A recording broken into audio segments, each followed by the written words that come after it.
Достор, абдан жагымдуу жаңылык. Мынакей биздин челлендж уланат. Биздин челленджди Жогорку Кеңештин депутаты Жанар Акаев кабыл алды. Сизге чоң рахмат. Рахмат сиздерге. Кудай буйруса, ушул азыр Жанар байке алган бүт азык-түлүктү муктаж болгон үй бүлөлөргө жеткизип беребиз.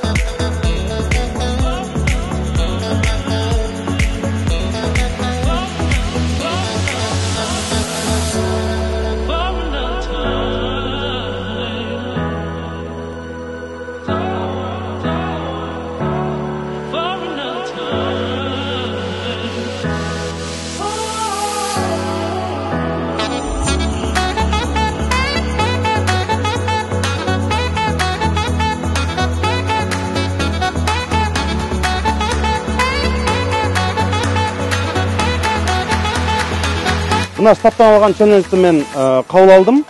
Азыр Кыргызстанда 10 сом болобу, 100 сом болобу, 1000 сом, 2000 сом болобу, ар бирибиз ушул муктаждар менен элибиз менен бөлүшүп, бул илдеттен, апаттан чогуу ынтымакта чыгабыз деп ишенем.